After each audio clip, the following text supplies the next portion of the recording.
Hello Mystics, welcome back to my channel, Ambrosia's Mysterium.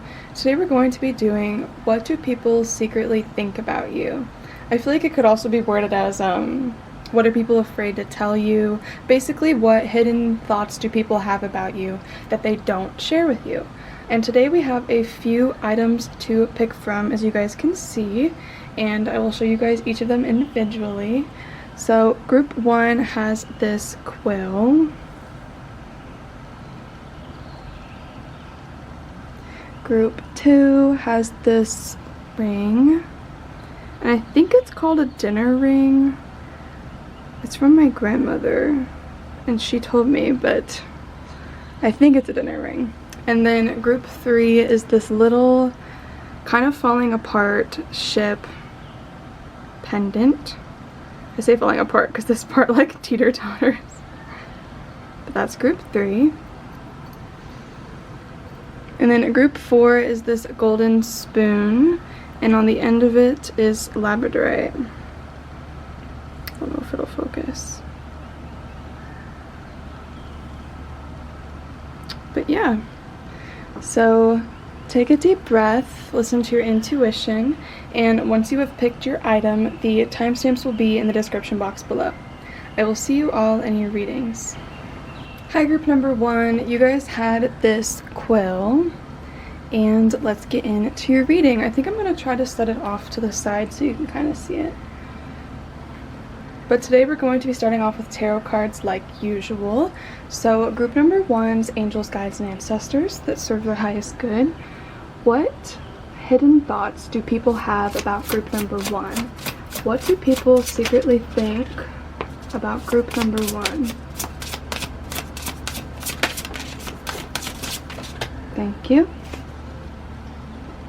Can you please clarify those cards? What do people secretly think about group number 1?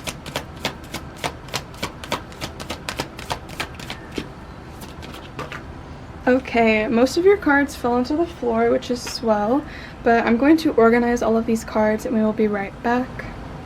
Okay, your guys' first card is the 2 of Wands. Clarifying that, we have the Ace of Swords.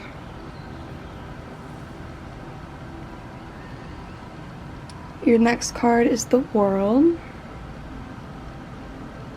Clarifying that, we have the Knight of Spheres.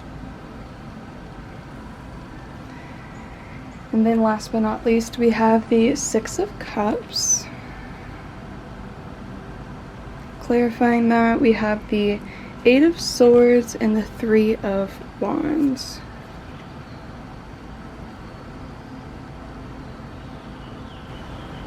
Alrighty, with the 2 of Wands here, it feels like people have this deep curiosity about what you guys are planning to do with your future. It feels like they think you have a lot of different ideas and different directions you can go in, and I feel like people are just really nosy about what you're going to do and how you're going to do it. It feels like this group has already achieved a certain amount of stability on your life path, and if that isn't the case, then I feel like you already seem to others like you know what you're doing with your life. Like, even if this group feels lost and like doesn't know what they're doing, I feel like whatever it is you do for work, whatever it is, people don't see it as something that's not like aligned with you. They see it as something that works with you and with your energy, and so they're like, okay, so what are they going to do from here? Like, they see endless opportunities tied to your current path with whatever your current path is. I do feel when I tap into this, if I'm tapping into you guys and not perceiving what people perceive about you, I do feel like you guys are on a very smooth sailing trajectory towards a lot of abundance. Like, it doesn't feel like there's any heavy blockages right now, and of course there could be some intermingled with different things if you experience certain things, like cycles that happen over and over, but I don't feel any major giant blockages, so it makes a lot of sense why people are perceiving that about you. I just felt the need to tell you that because it's like, it makes sense why people are perceiving you that way, because you don't energetically have gigantic iron wall blockages hindering you from doing more with your future. And that's why I wanted to say that with the 2 of Wands here, especially like you see them holding the little orb, you have endless possibilities. Like, there's nothing you couldn't do if you didn't want to. It feels like monetarily, like, you have the abundance to do literally whatever you want to do. The, like, world is your oyster. The only limit is your mind and the amount of things you can create with it. And it feels like people witness that infinite possibilities just as you embody it. With the world here and the Knight of Spheres, it feels like you've been on this journey. Again, I feel like it's in regards to your career, but I also want to say life path, because I feel for this group it's intertwined. It's not just one or the other. It's enmeshed. It feels like you've been on a cycle and a journey with whatever it is you do for a living for a very long time, with Nine of Pentacles here. And it's been a very tenuous journey is what I want to say. Like, it's been a lot. It's been heavy. It's been hard. I think you guys are very hard workers, and people admire that about you. Like, people think that a lot when they see your work ethic and you putting energy towards things. But I think right now a lot of people are watching your life path and they see that it's coming to a, your guides are saying a fruition, but it feels more like a, I'll call it a graduation. Like, it's like you guys are at this point where people are looking at your career and your life path, because I want to say both for this group. It could be different for each of you watching, so take what resonates. It could be both for some of you. It could be one or the other. But I feel like everyone's looking at you. Like, I just see this image of you guys standing on this podium, and it actually took me a second to, like, sit in your energy and feel what people feel about you, because people are kind of private with it. Like, people don't... it's so weird. I don't know if people can't literally tell you things. Like, if you're very... Your guide said ward it off. Like, I think you guys are very protected people, and it's not easy for people to get access to you. It's not easy for people to tell you literally random ass thoughts about you. You don't have, I'm hearing small talk conversations with many random people. Like, it's very specific who you're interacting with. And so people, when I'm trying to tap into how they perceive you, it's hard to, like, yank that out of them because it's so close to their chest. Like, it's so hard for me to see it at first. Like, I feel like I'm just sitting here. Usually when I'm here and I'm channeling, it just flows like water. It feels very natural, and I'm not really thinking. I'm just channeling whatever they're telling me. But with you guys, it's like I have to sit here for a second and, like, wait for it to surface above the water. Like, it's like it's buried deep within the currents, and I have to wait for it to need air to read it. It's very interesting.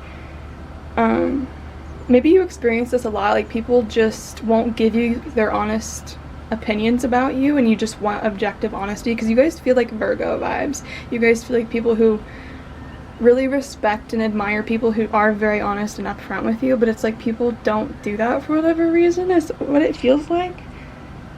But yeah, like, there's this big cyclical thing happening. I just keep getting drawn to the Ouroboros representation here with the snake biting its own tail. Interesting. Your guides are giving me a different message about that. I'm gonna get back to that though in a second. I'm gonna say that out loud so I remember it. But it just feels like people are waiting for what's next with you. It's like you've achieved so much already, and it's like, what are you going to do with that next? Because it's been a long journey. Like, you could have been doing whatever it is you're doing for a living for a very long time, and you've been very fruitful with it, it feels like. But it's like, well, what is next? I keep wanting to say that. What's next? I know that's repetitive, like a record. But it's odd. And I just feel like I told you a second ago, it's like you're on a podium and everyone's looking to you and be like, oh, so what are you gonna do next? And you're not able to talk with them for whatever reason. Like, I see you literally in a bubble. They're referencing Wicked when Glinda or Galinda is in a like that iridescent bubble that she turns on and off. It's like you guys are in this impenetrable bubble away from people in a way. So it's like they can't talk to you about this. This is so peculiar. I think you guys will understand it though when I'm explaining it to you, like why you're warded off. Maybe it's just like the industry you're in. Maybe it's the type of job you have, like where you can't be close with others that way. Maybe it's just you prefer to keep others at arm. I don't know. I don't want to say that though, because I don't think you guys prefer that. I think people are intimidated by you, because of course this is the point of the reading. Like, it's like I have to dig to see what other people think, is because they don't want you to know. Like, they want to come across very, I'm hearing the word poise. They want to, like, be very elegant. They want to look very proper. People want to make a good impression on you, and so it's like when I'm reading for what people secretly think, they don't want me to tell you anything that would morph negatively the way you perceive them. It is so strange.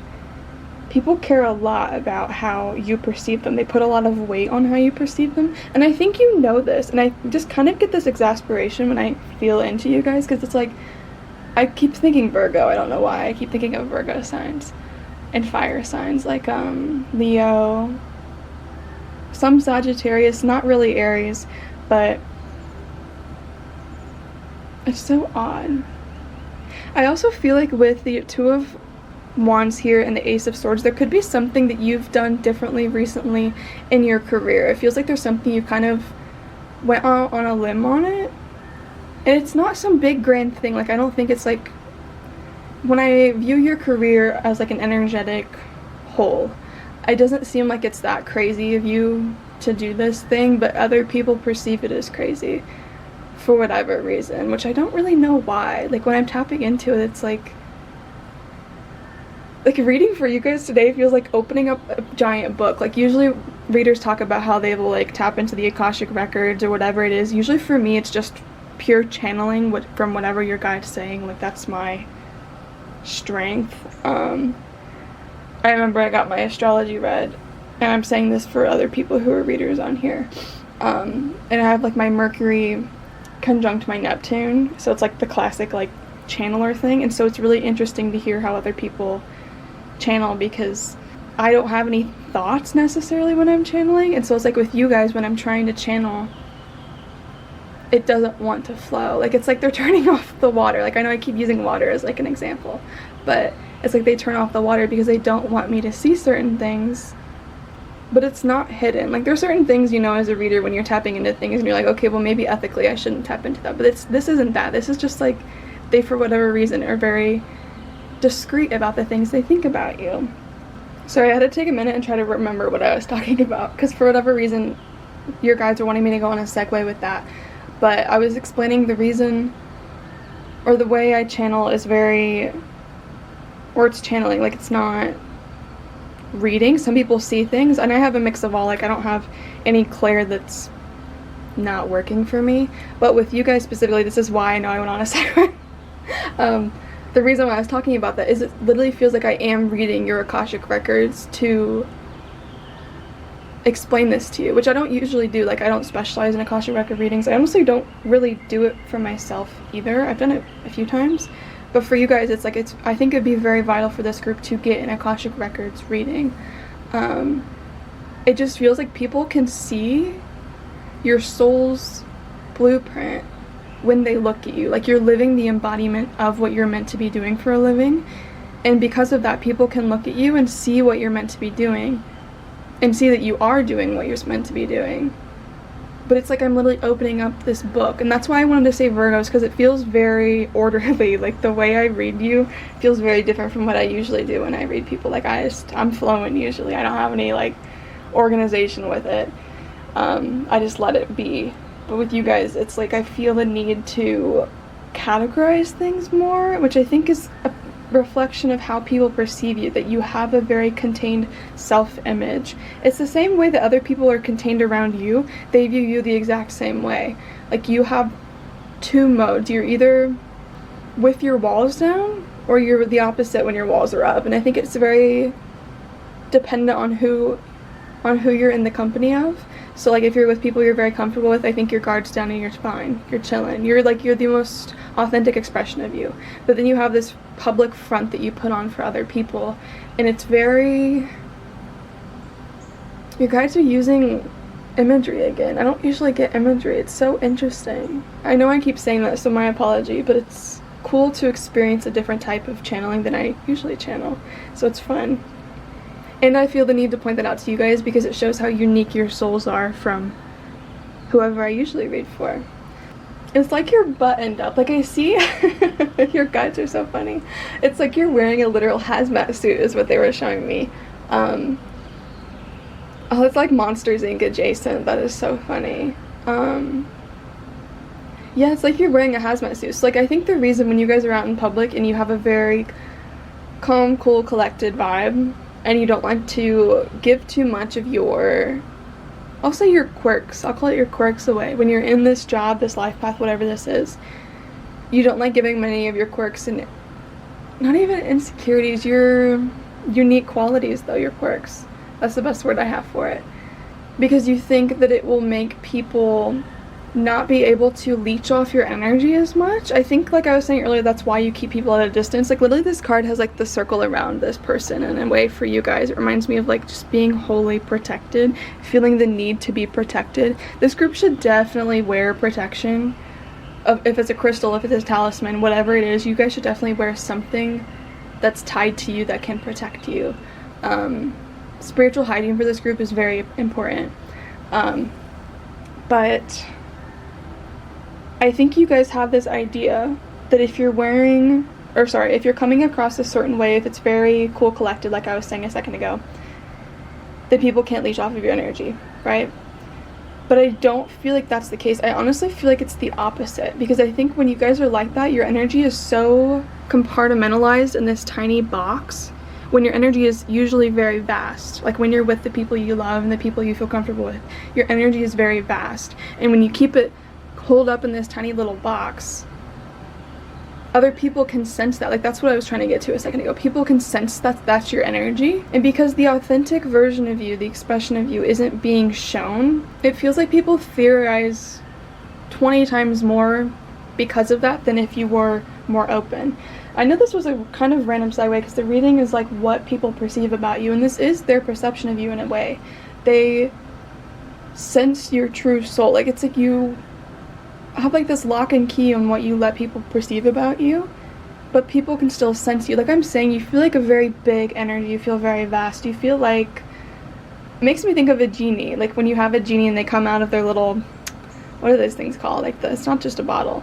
They're so much bigger when they come out, right? That's what it feels like with you guys. It's like people can sense this big, inimitable energy about you, and yet it's not shown. And I think people are wondering, with this new era, I know that we're finally getting to a full circle moment, is if once you finally stop wearing this armor around yourself, again, protection is essential for this group, but not to the extent that you're doing. The extent you're doing right now feels rather like overkill. Like it's not necessary. You don't need to present yourself the way you're doing. You don't need to, not even present yourself the way you're doing. You don't need to filter yourself the way you're doing. You don't need to ward yourself off. And if your life path is making you do this, is this the life path you're supposed to have? Because I feel like your soul has the potential to be a role model for so many other people in authenticity, in pushing the bounds in that sense, but you're not. And I think people can feel that about you. And you're doing it in little minuscule ways, but it's not to the extent you could. And I feel like that's why with people perceiving things about you, and why like they're wondering what you're going to do in your next era is what I'll call it. They're wondering what you're going to do in your next, like you're doing, like I feel like there's a new idea you've recently been dabbling in. Like I'm seeing videos and stuff, like you're doing new content is what I want to say. This new content, interesting, you guys are pointing that out, is kind of like a glimpse into that energy, like I was saying, like your true authentic energy. And it's kind of like the route, I'll call it, like I'm saying, like a little path to being more open in that way. But I feel like you guys get so many projections, you get so many people trying to leech off your energy, etc., because of the barriers. It isn't because what you do for a living. I feel like I need to point that out. You guys are trying to like tell this tale along with how people perceive you, because it's so intertwined with how people perceive you. So I'm sorry if this is like a bit of a segue and you're like, Ambrosia, I wanted to know how what people secretly think about me. People have a lot of thoughts about you. People want to know, I would say, dare say every single little thing about you, because you're so lock and key.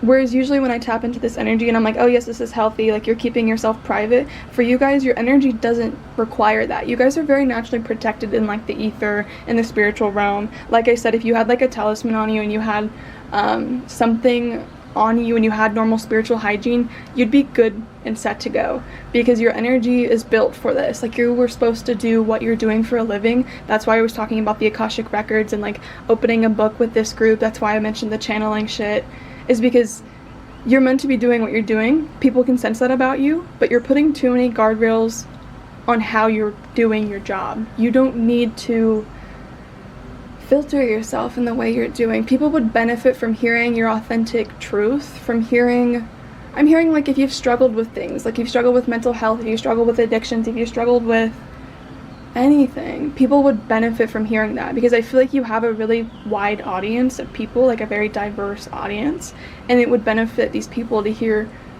real people, not whatever you're selling them right now. And I feel like that's coming up in this reading, is because how do people, or what do they secretly think about you? They can sense your authentic self, they can sense that vast energy underneath all of this. So when I'm talking about, oh, people are wondering what you're doing with your next era, obviously those are like more surface level things, but people more than anything just want to know who you are. If we strip back everything on this table, who is the person you actually are, not the person you're trying to present as? I feel like that's the big overarching theme of this reading for you, is people just want to know who you actually are. Because people can sense it. They can sense that what you present as isn't actually who you are.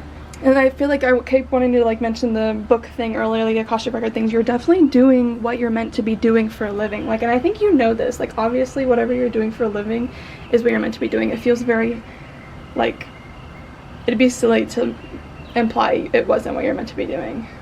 And it's funny because I think whatever you do is rather unconventional, but for you it's not. Like, it's very aligned with your soul. But yeah, okay, sorry, I know that was a lot. But this card over here is the Six of Cups. Now, with the Six of Cups, I'm actually getting an interesting message with this one. So I was getting earlier that you guys have a very romanticized idea of love. And it's not toxic at all. It's not like I was talking about with how you, I know it's kind of like digging into y'all, being like, you need to stop doing this, this, and this. But for this is a good thing. Your idea of love and your perception of love is a very beautiful thing. Like, I think it's a rare thing as well, is what I want to say. I feel like you guys have the old storybook admiration for true love. And I think people are fucking cynical, is what we're going to say, because with the Eight of Swords and the Three of Wands here, a lot of people can sense this about you, that you have this, I'm gonna call it a wish for love, and especially people around you. I think the people in your life who know that you want a love that feels like, I'm hearing a love for the ages. You want a love that feels like your love story. Like, it's just, I get the sense of like you want your person and you aren't going to settle for anything less. And I think there are people around you who think that's silly or stupid. And I think you know this isn't really a surprise to you, I don't think. I think it would surprise you to hear that it is more people around you, like personal people around you, than you're aware of. I think a lot of people are very cynical in love nowadays, but I think there's a reason you're not. Like, you have this backbone when it comes to the idea of love that you want, and you're very determined to achieve that love. And I just get this sense that people are like, man, you need to move on, you need to not like think that's going to happen, because it's never going to happen. But I do think this is going to happen for you. But other people secretly do think that. They feel like they're judging it in a way, and they just can't embody that same hopeless romantic mindset that you do with love, and so they project onto you and think like, oh, you need to move on, like that's never going to happen. I get this like deluded vibe, like they think you are a little crazy, which I know that sounds horrible, but like they do. Like, the people, I'm telling you, are very cynical about love. Love is one of those things that's very exaggerated with anyone's emotions. Everybody is rarely black or white when it comes to love, and in your case, a lot of people around you, I feel like they're also just kind of selfish when they think of your idea of love. I feel like people selfishly want to see you in a relationship and see what you're like and see that example with you, and they're willing to like have you sacrifice your idea that you have. Because I feel like when I think of you guys with your idea of love, it's like you have this very specific list of things, but also I feel like you know that you'll know your person when you meet them. And other people are like, come on, so and so, like this isn't really gonna happen, this isn't how it works, this is real life.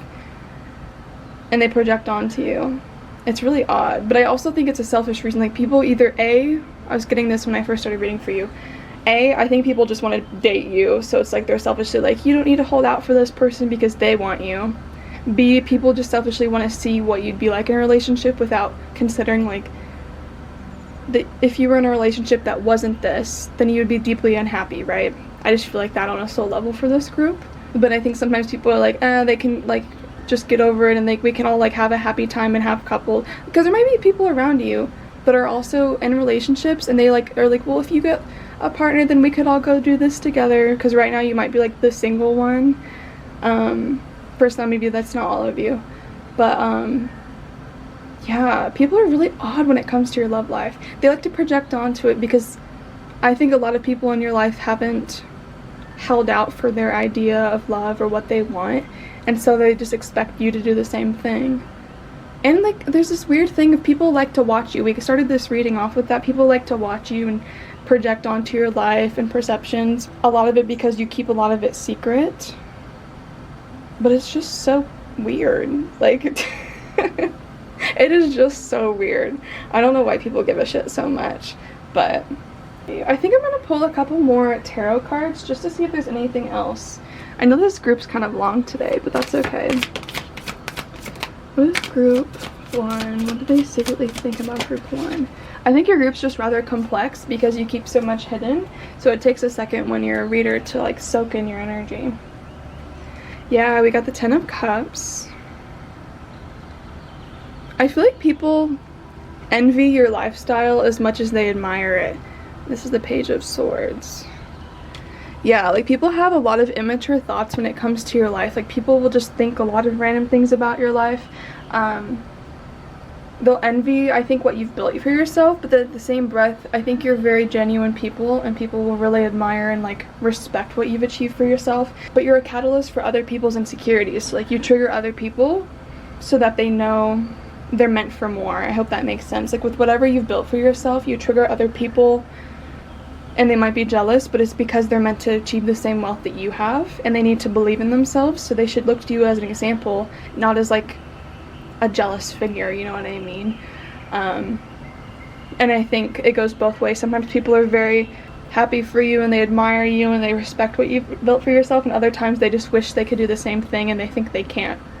But people think about your lifestyle a lot. I just feel like you as a whole, your life, your future, everybody wants to know things. It's just like people sit and watch. Like I literally see you standing on like a football stadium and everyone's sitting in the stands waiting to like see what you do next. I'm going to pull a couple archetype cards. What do people secretly think about group 1? Guys, if you guys are familiar with my channel, we all know what these blank cards mean, and you guys got 2. When a blank card comes out, it means that you're in a point in your life where you're very hard to put in a box. But for this case, people can't put you in a box. People have a very hard time putting you in a box. And again, I think this stems from you keep a lot of your authentic self private, so people have to play the guessing game and try to figure out who and what you are. Another part of it, it just feels like you're in a time where there's a lot about to shift for you, and I think people can sense this energetically, because when you're someone like you and you're living so authentically in your true soul path, like with your career, your life path, people get very curious about your soul. Even if it's a subconscious addiction, people really want to know how you managed to achieve what you were meant to do. Like a lot of souls struggle with that, achieving to do what they're meant to do, but I feel like you guys have done it. It feels very healthy. It feels very aligned with your soul and whatever you planned to do before you came down. We have Goddess, the feminine expressed through wisdom, nature, life force, and sensuality. See, again, this makes me think, because I don't get super feminine energy when I tap into you guys. And yet, when we're sitting here, we get the freaking Goddess. I swear, people, like, you have this idea of somebody you want in your future, because I think you guys are the divine masculine. You guys could be the feminine. It doesn't feel harshly one way or the other, but I don't get this very overwhelmingly feminine energy. It's like people think you're already in a relationship too, but when I tap into you, you don't feel that way necessarily. There could be a few stragglers in here who are in a relationship, but it doesn't feel like most of you are. It feels like most of you are single. With the Goddess card here, it makes me think, like I was saying earlier with your 6 of Cups and your different idea of love, it's a very unique idea of love in this day and age. I feel like your guides are saying you hold space for this person already. Like this person hasn't even come in, and maybe that's why some people project onto you a little bit, is because you're like mentally prepping for whenever this person inevitably ends up in your life, and the other people are like, dude, they're not showing up, like they're not gonna happen. And so I feel like people look at you and they're like, you need to stop holding out hope for this. But it's like, I feel like with the Goddess card, this is an embodiment of what you're trying to manifest right now, and people can sense it about you. Like I feel like this is a funny thing. Some people might assume this group is in a relationship because you're trying to become content enough on your own to manifest your opposite, to manifest your partner. And so like you're radiating this, I'll call it like husband-wife material, but it's not because you're in a relationship, it's because you're manifesting it. You're working on embodying that energy. And so I think a lot of you feel like the god or goddess, and it's like you're manifesting this, or you have a partnership already, but it's just because you're manifesting this. It's because you're embodying it to attract it. Because I just don't feel a lot of couples in this group. It doesn't feel tied off. You guys feel very singular in your purpose right now. I also feel with the goddess though that a lot of people wonder in your life that when you get into a relationship, if it'll help you unlock the parts of yourself that we've been talking about this whole reading that are locked off. I feel like people are very curious to see, like, if you did meet this person that you're holding out for, would they make you more open? Would they make you... I keep getting like a sensual vibe. Like I think there was a reading I did last week where it's like honey, molasses, like this gooey, delicious, like sensual energy. I get that like underneath the current of your guys' aura. And I think that's what this person would awaken, and people wonder like if that's gonna happen. People can read your soul very well. And I want to say that because I feel like it doesn't feel like it to you guys. Like it feels like you're very misinterpreted most of the time.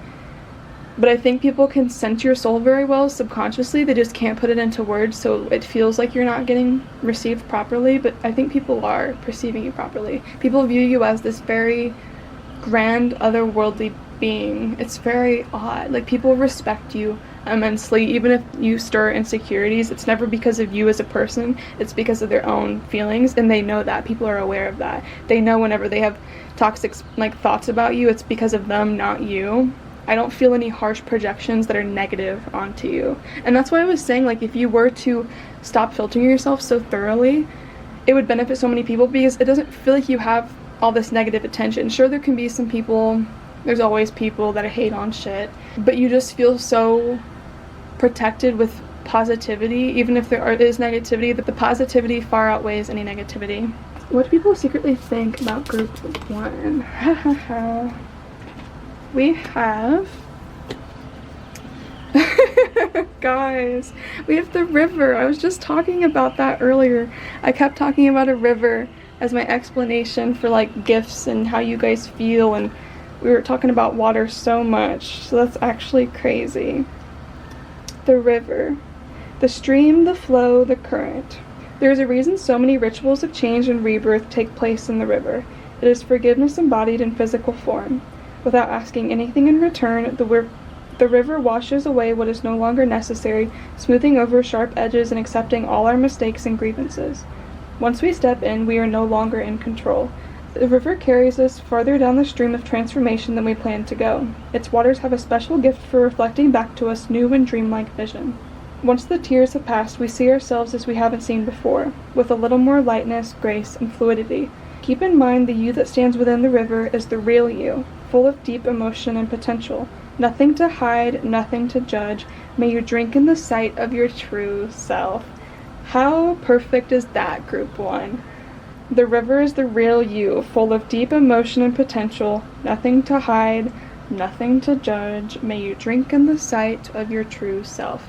That's what I wanted to say for this reading, and why I think you guys came to this reading today on a soul level is to hear from me, be like an outside confirmation that you guys don't need to bring this filtered version of you along with this new era. You don't need to be this highly, I'm gonna say overly protected, in the sense that like the toxic protection, not like when I was saying you should wear something and do spiritual hygiene like a normal person, not that, but like the toxic, like you guys filtering what you say, you guys not sharing certain things. That does not need to go with you on this future run. It does not serve you.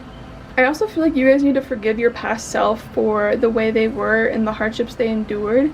I feel like you guys are very harsh with old versions of you, and it would help for you guys to maybe journal and work through that, work through your past self and why you were the way you were in the past. Just having a lot of love for who you were and how it got you to where you are currently. Yeah. I don't know if I have much to say about the river. I feel like it's kind of self-explanatory. You guys are this rich, deep, otherworldly being, and you guys will thrive in authenticity and being true to yourself, not hiding yourself. like with what we were talking about in the beginning, you guys don't need to bury yourself in the ocean or river, as we have river. You don't need to hide those parts of yourself. People will accept and treasure the parts of you that are most unique, because people need to see that expression out in the world to begin with. And in your industry is what I want to say. It feels like an industry. Yeah. I think that's all I have for you today, group number 1. I want to thank your guides and my guides, as well as you, for being here today. If you feel called, please feel free to like or subscribe, and I will see you all in your next reading. Hi group 2, you guys had this little ring. I guess it's not little, like I never wear it because it's huge, and I think it's, well, I know it's real, and I just, like the way dinner rings are shaped, they get caught on everything. But that's just what you guys got. I don't know why I'm going on a segue. Today we're going to be starting off with tarot like usual. So let's get into that. Group number 2's angels, guides, and ancestors. Let's serve their highest good. What do people secretly think about group number 2? What do people secretly think about group number 2? What do people secretly think? Oh my gosh, you guys just got stacks today. I'm going to organize these cards and we'll be right back. Okay, group number 2, your guys' first card is the 6 of Pentacles. Clarifying that, we have the Devil. And then your guys' next card is the Queen of Cups. Clarifying that is the Magician.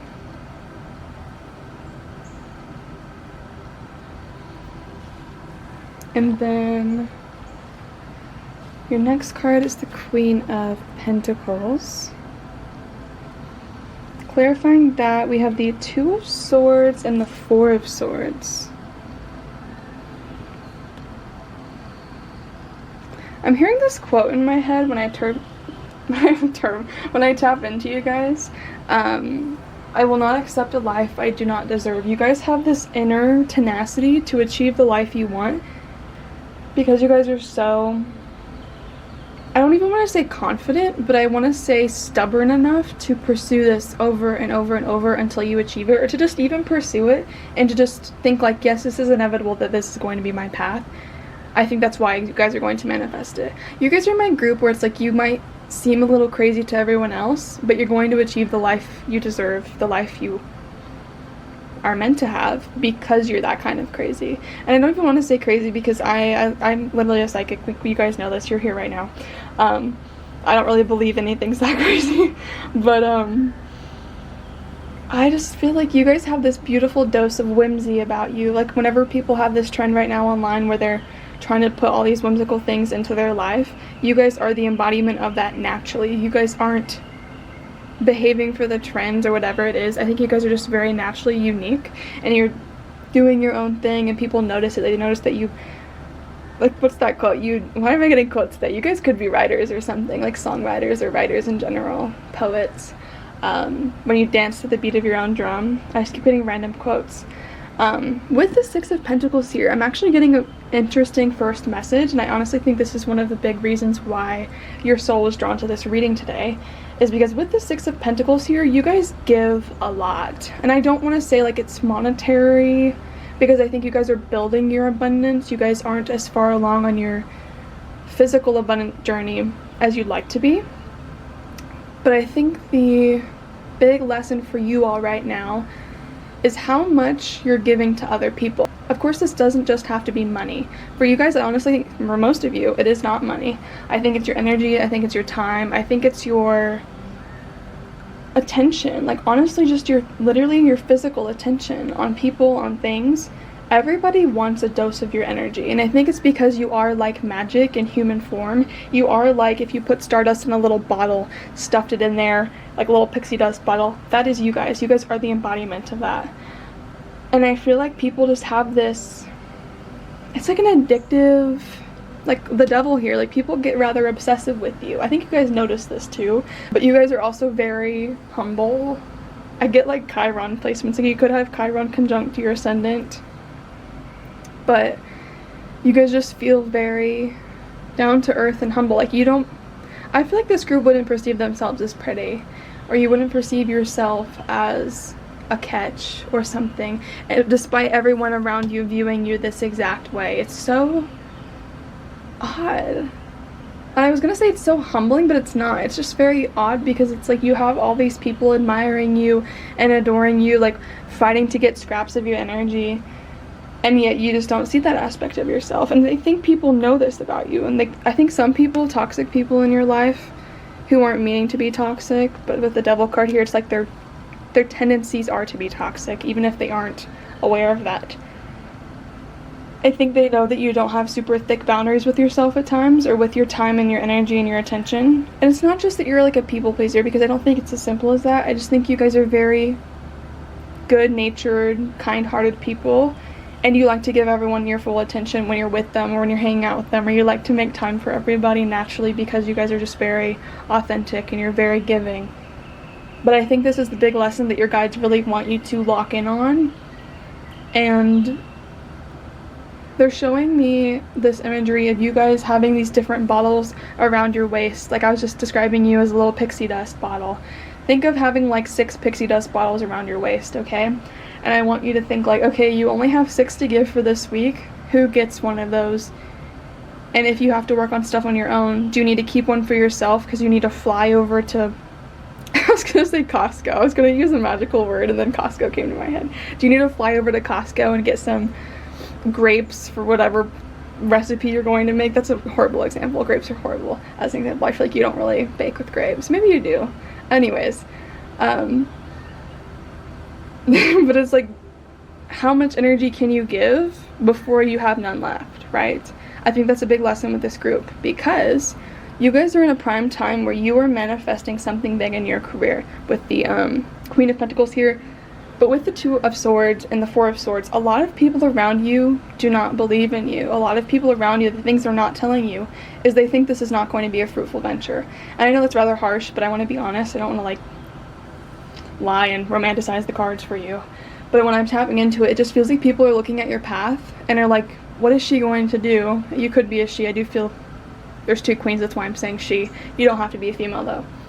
But they're looking at your path and they're like, well, they're not going to be successful. Like, it's not even like a ill intent perception. It's their own limiting beliefs clouding their judgment of what's possible for someone else to create.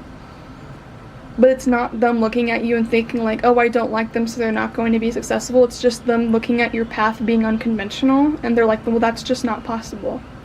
But the thing I find very beautiful is they also notice with the 4 of Swords here that you're not listening to them. Like, you don't give a shit. I think you guys, like I told you earlier, you're magic in human form. You operate in the ether usually. Like, you guys can manifest things very swiftly and easily. And even though you might not be making abundance as quickly as you want right now, you are manifesting it behind the scenes. I want to assure that to this group, because people can't sense this about you. And I think that's the beauty of your relationship with manifesting this wealth, this career, life path. I think it's a big mix for all of you. It can be different for each of you, so take what resonates. But it feels like your path is not meant to be shown as successful until the very brink of it. Like, it's not meant to be shown until the avalanche is happening. You know what I mean? So it makes sense why people might look to you and be like, oh, that's not going to be successful. Or I'm not going to give them complete grace. I'm not going to say it makes sense for them to be like that. But for a normal average person who doesn't have very... I'm going to sound like a bitch. I don't really care. But because I feel protective of this. Like, you guys have a unique dream and you're aligned with your soul's path.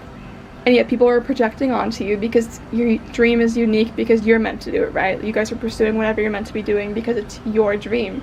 But because people don't share that same dream, or because they haven't tapped into their own soul's, I want to say soul's archives. I'm getting a lot of Akashic record shit today with everyone's readings. But you can naturally tap into your soul's archives very well. And the people around you just, I want to say none of them have even touched theirs. They're not aligned with theirs at all. And so you're meant to kind of be a trigger to trigger them into that, into pursuing that, into taking the unconventional path for a more happy, soul-aligned life. But instead, people project onto you. The reason I'm calling them normal average people is because most people are not aligned with themselves, right? That's like the big thing. Like, most people are not doing what they want for a living. they're doing whatever they think they have to because it pays bills, but that's a limiting belief, right? And I think this group is aware of that, which is why I'm talking like that. And that's why I know it sounds kind of bitchy to be like, yeah, they're just too normal to understand your dream and support it, but that is the case. It's just, that is the way it is sometimes. Until they get out of viewing things like everyone else, they won't be able to see that this is very soulfully aligned with you. And like, this is the reason why you're the Queen of Pentacles in the ether. Like, you resonate at this abundant frequency naturally, but they can't see that. And this, like, they can't see your beauty either. I think that's why I was saying earlier this group might not feel pretty, is because you might not get complimented by people around you. You might not get praised for, even your appearance. Like, it's not even like a vain thing. It's like, it's more of the fact that people just don't acknowledge your energy and how unique it is, because I feel the need to point that out constantly. Like, you guys are very rare. You are one of a kind. You are catalysts for other people, and you're meant to be unique for a reason. And other people can sense this about you, but because I think it's so polarizing and it's so catalyzing and it stirs things up in them, they can't compliment it. It's like, I don't want to say they're above that, but like, as from a normal perspective, if you think of a normal, I don't know if that sounds awful, I keep calling them normal, but if you think of the average person isn't doing what they want for a living. The average person is unhappy. Like, think about when you go on the internet nowadays and everyone's like, it's so toxic everywhere I go online. Yeah, that's just like the split happening with everybody. And I don't even want to say like new worth split, but just the split in different mindsets with so many different people and different perspectives and timelines. But you guys are an example and a beacon to what you could have, the life you could possess. And that's why I think right now your success being very much held off by the universe, because I think it's trickling in. I keep saying like a rain metaphor, or a metaphor but with a vision, it's not words. But I'm seeing rain like kind of trickling and drizzling, and then it's a downpour. People can see it's slowly picking up for you, but they're not going to believe in you in the way you believe in yourself until it hits, like until the rain hits, the hail hits, a tornado comes by. They're not going to support it because they just don't have it in them. And I keep wanting to say like they're not aligned with their soul. I feel like that's resonant for this group. Like, you'll understand that what I'm saying isn't to be mean, it's just how it is right now. There's a lot of polarity, there's a lot of shifts happening. Even in like your friendships, you might see like even your friends who previously were very supportive of your dream, they might be a little passive aggressive about parts, and it's not because they're evil or they don't want to support you. It's just because they're probably not completely aligned with their own path, and seeing you pursue your path is triggering them. And I know that I'm not going to give them complete grace because it's, you know, a human experience, and it sucks to like for you guys to be the person doing this. You're like an anchor in that way. Like, everyone's reacting to you and you're just, you know, stationary. Like, you're the Queen of Cups. You're very in tune with yourself. You're balanced. And I think there are times when you get a bit turbulent because you're reacting to everything, but it doesn't feel like this is affecting your manifestations at all. And I wanted to say that people can sense this about you, and again, that's another thing that's triggering them. With the Magician here, you have a lot of natural manifesting power. You're very good at attracting the life you desire, because you know you're going to have it, you know you're meant for it. And that's why you're meant to trigger these people too, is what I want to say. You're meant to trigger them because it's like you're doing everything the opposite of what a normal person would do. And I think that's why I kept using the term normal, even if it sounds rude. But I just feel the need to point that out for this group, because I think you have a behind the scenes look at everyone, and you're able to also tell, like I do. Like, you guys feel like psychics in that capacity. You guys could be psychics and energy readers, but you can look at a person and see if they're aligned with their path. You have that Akashic Records perception. It's very cool. You guys are very perceptive people. And I think that's why I kept wanting to point out certain things about different people projecting onto you and why and all the reasons, is because I think you know this stuff, but sometimes you need reminders that like you're not on the wrong path. You're doing a great job, because like I said a little bit ago, you don't get that praise, you don't get that assurance.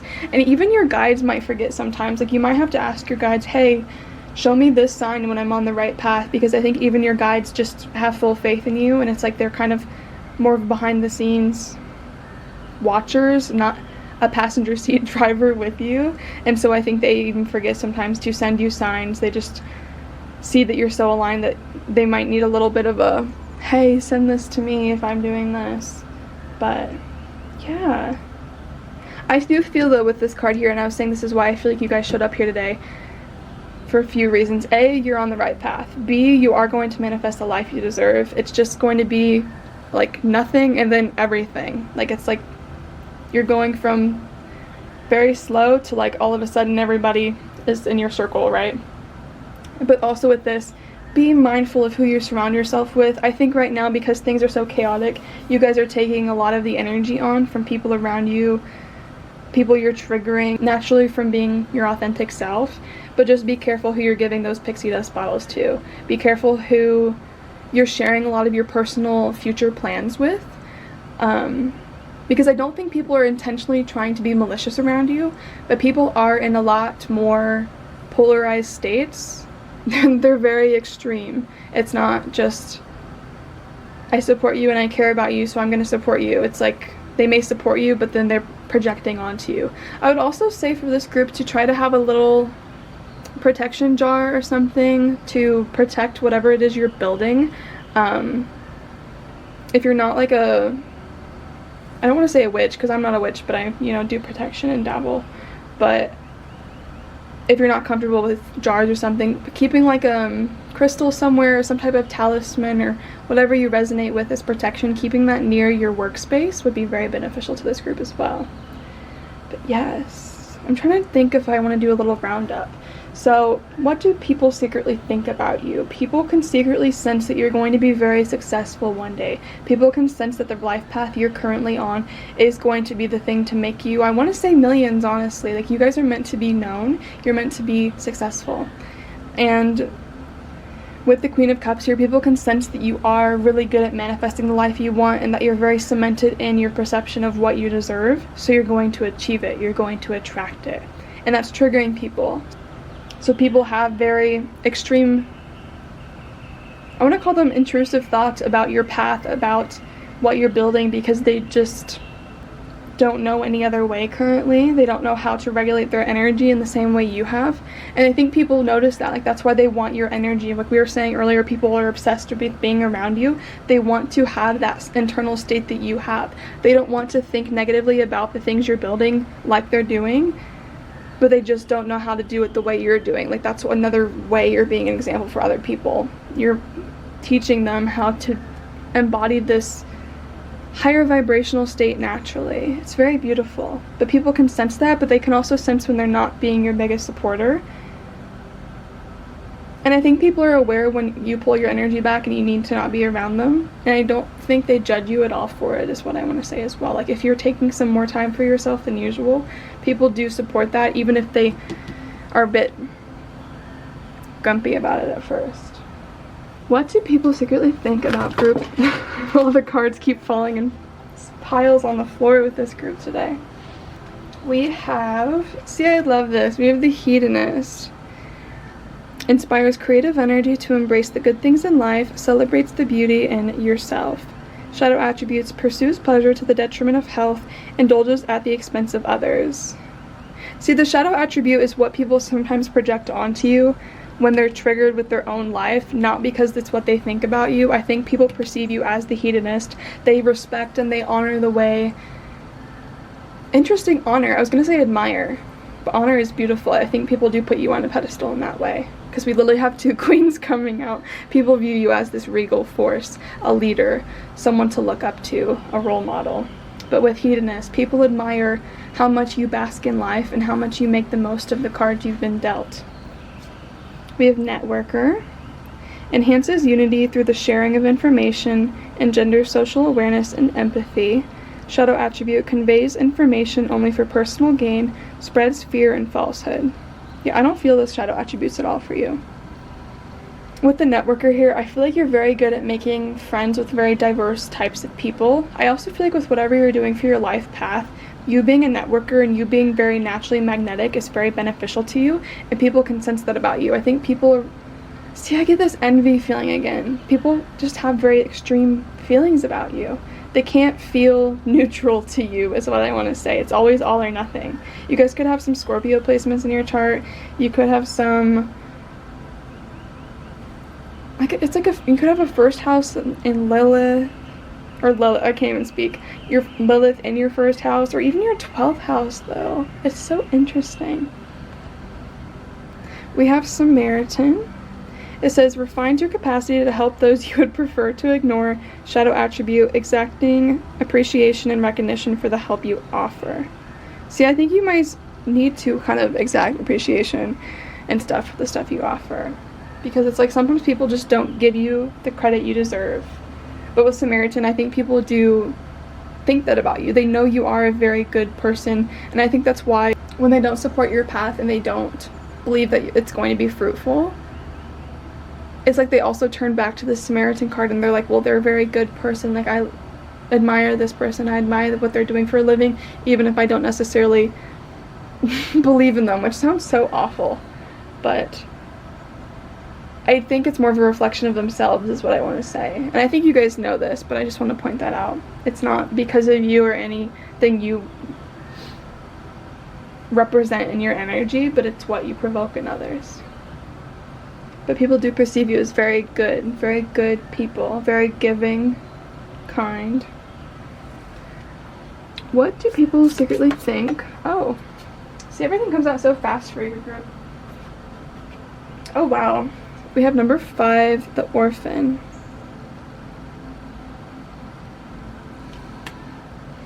The orphan, the wounded child, the abandoned, the beggar.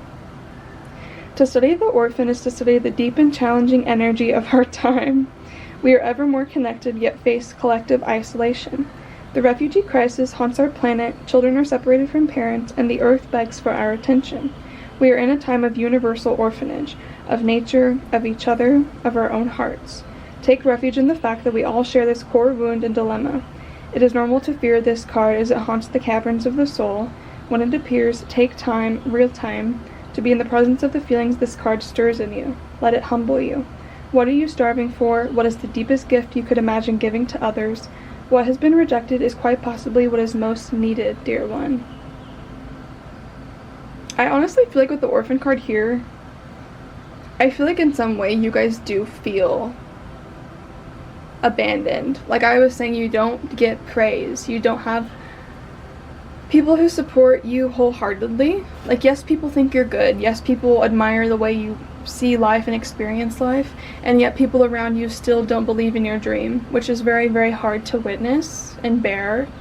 No matter how, I want to say, like, awake you are. Like, you guys do feel very spiritually aware, but no matter how spiritually aware you are, it still sucks, right? You're still human. You're still experiencing life with nobody necessarily believing in your dreams, or even believing you is what I want to say, because you guys do feel like you have unique perceptions. Like, you could be my psychics or energy readers, or you have something in the spiritual field. And I think you guys do feel very alone sometimes, where it's like, with this card, how this snake wraps around it to protect it. It's like you have this protection you put around yourself because you know people aren't supporting you in the way they should. And I did say earlier, like, people aren't purposely trying to be malicious, not to make excuses for them. They're not trying to be malicious, but it does make you feel very isolated. However, I also think you guys are at this turning point in your life where you're aware that it's not your fault and that whatever they're projecting onto you isn't you, or it doesn't have to be you. I think you guys have healed a lot from that, and even healed from your people pleasing. Even if you're still working out like where your time goes and how much goes to different places, I think you have healed a lot of your people pleasing. But I do just get this undercurrent of loneliness in this group, and I feel like I just want to tell this group that you are manifesting a circle of people who do support you. You are manifesting that, and it's going to come in with the same windfall that your career will. And I kind of want to say like August for some of you. I'm also hearing October, so it's more towards the end of the year for you guys when this will be hitting. I say that July, August is next, like next month. I don't know why I didn't process that. Time's so crazy lately. But so for some of you it could be next month. But I do get October vibes, like October, December, or to December. But yeah, I also feel like you're attracting people who also feel lonely like you do. Like you guys feel like you're starving for the same type of connection and understanding as well. Like I feel like you just want a circle that understands each other very well and respects everyone and is there for everyone. It's a very pure community that I feel like you're building, and it's full of people who are as loyal as you are, is what I want to say. But yes, I think that's all I have for you today, group number 2. I want to thank your guides and my guides as well as you for being here today. If you feel called, please feel free to like or subscribe, and I will see you all in your next reading. Thank you. Hi, group number 3. You guys had this little ship pendant that's kind of teeter-tottering, as we talked about. But yes, let's get into your reading. So today we're going to be starting off with tarot like usual. Group number 3's angels, guides, and ancestors that serve their highest good. What do people secretly think about group number 3?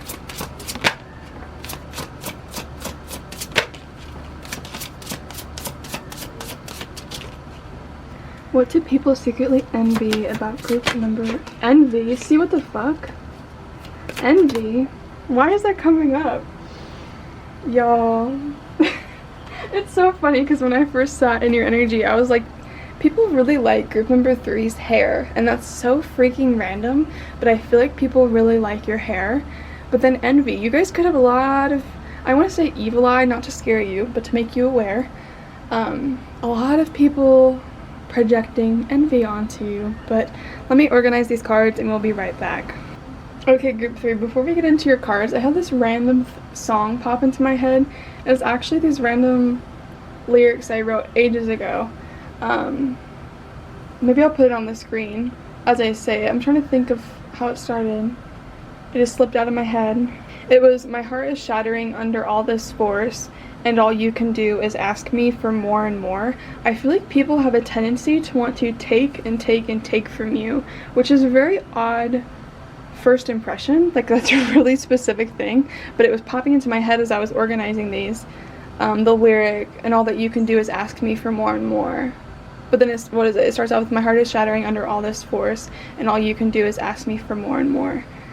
And it's like, odd. Anyways, we'll get into that. I'll see why that's coming up in a second, but, or maybe it'll be presented in these other cards. But I wanted to say that because it does feel like people feel entitled to your energy in some capacity. We have the 2 of Cups. Clarifying that, we have the 9 of Swords. We have the Knight of Pentacles. Clarifying that, we have the 8 of Swords. Goodness gracious, y'all. The 9 of Swords and the 8 of Swords. We have the 6 of Swords. Then we have the, clarifying it, the 4 of Pentacles. I saw this card in my mind's eye, but I did not realize we had gotten it out on the table. Awesome. Kind of. The meaning's a bit, you know, with all of this. But, okay. The song's just stuck in my head.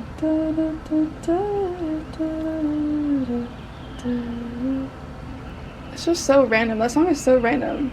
Because I don't, like, whenever I randomly will, like, I usually only songwrite when I can't put my feelings into words, and I feel like this group, the reason your guides are bringing that up to me is because you guys have a similar thing where it's like you have a way that you express your feelings when you can't get them out of you. I don't think for all of you it's writing. It could be for some of you, but it's not for all of you, I don't think. For some of you, you could be artists. Some of you, it's working out. Dance for some of you, but it's odd. Your guys' group is really, really cool. And I know I'm gonna get into this and you guys are like, Ambrosia, this is not the best perceptions to, like, that people have of me. But I love your energy at its core. Like, if I'm looking at it from like a little sun core when I tap into you, it's very nice, very beautiful. But people are so odd with your energy. Because we had, what group was it? Group 2, people were really obsessive and really judgy, but your group is very entitled, and yet you're the opposite of that energy when I tap into you. You guys do feel like when the rays of a sunset are hitting your house and you get that beautiful orange hue and the warmth from it that just feels like everything's right. I know that sounds so poetic, but that's what you guys feel like to me. You feel like that sunset. Honestly, this card depicts it perfectly. The sun, when it's all orange around you, that haze that just feels like home, and it feels so nostalgic too in a way. You guys feel like that energy. And yet people like sludge all this slime across you. It's so gross. Anyways, getting into the reading. Two of Cups here. It feels like people, and this is really odd, people can sense your desire for love. This is so random. How do I want to put this? People sense your desire for a certain type of love. That's what I'll say. You have this perspective of love, especially with the Two of Cups here, where it's either your person or no one. You guys could have a Scorpio Venus, you could have a Juno in Scorpio, you could have a 12th house Juno is what I want to say, or 12th house. That's not what I meant, but maybe that's a purposeful Freudian slip. I meant to say Juno in 1st house, but like conjunct your ascendant, but it's like your person or nobody. You guys could have been searching for your person for a very long time is what I want to say. I feel like you guys have been searching for, and it's cute because you guys got the pirate ship, like you're sailing and looking for these people, but it feels, your guides are so blunt. They're like a fruitless venture, like you haven't encountered them. And I think your guides are so funny. They're like, stop looking for love. Your guides are very harsh about not wanting you to actively search for love, because your love will find you. It'll naturally encounter you. You don't have to hunt so hard for it. It shouldn't be some big scavenger hunt. It'll find you.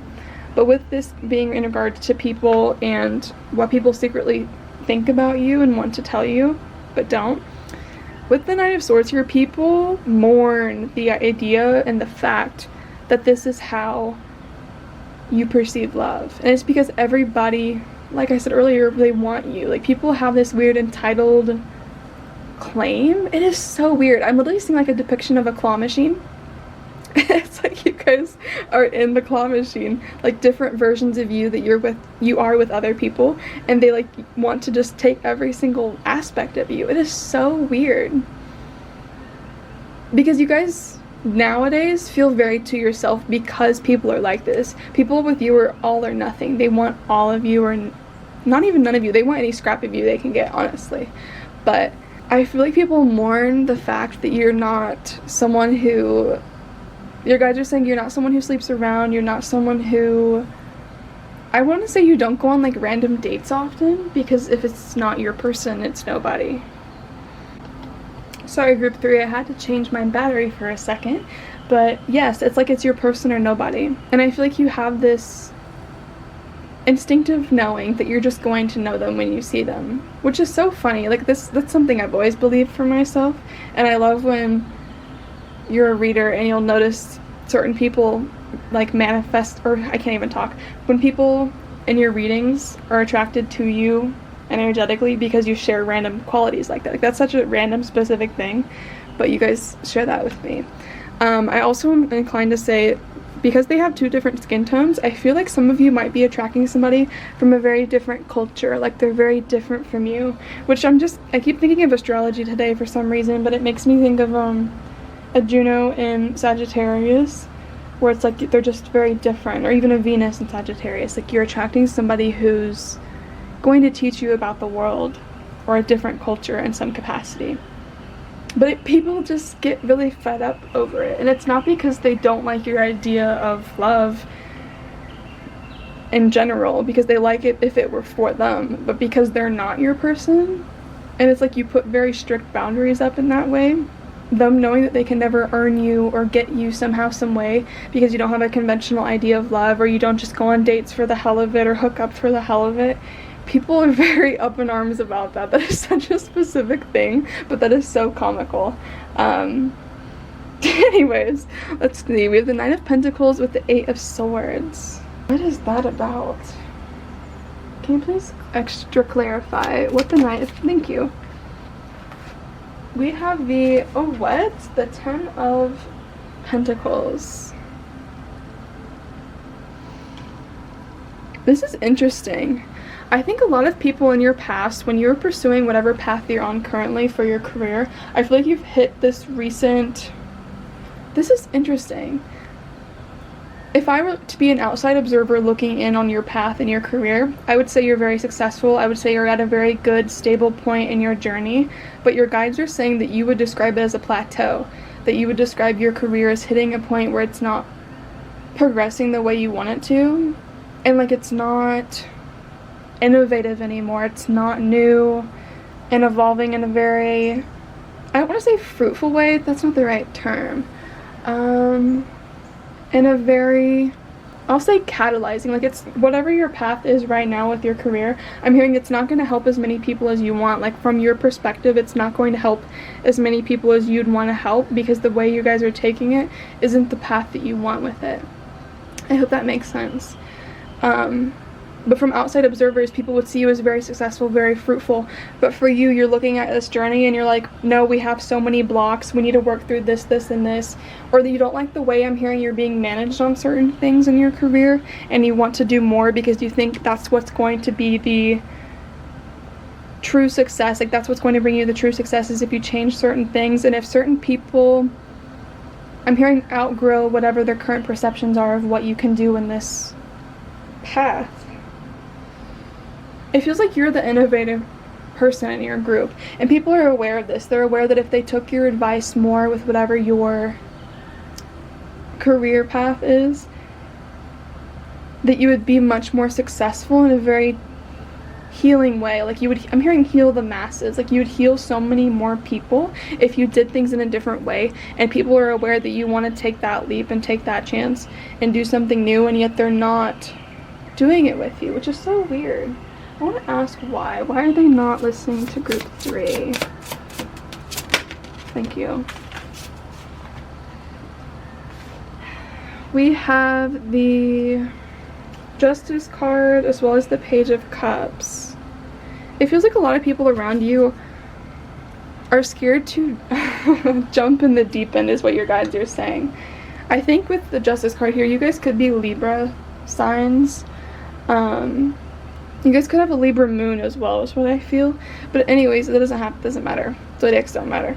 But you guys can see the big picture of things. You can look at something and easily see what to do to make it better, to improve it, to make it, I'm hearing, more worth your time, but also soulfully aligned in that sense. Like, you guys are very, I can't think of the word. I was trying to look it up, but there's like a word for people like that who, is it a philanthropist? Am I thinking of a philanthropist? That's so random. A philanthropist. I can't even say it. It's too hot in here for me to think about that. There's still, like, our house is still hot, so, like, that's why when I'm, like, stuttering and stuff, it's because I'm thinking.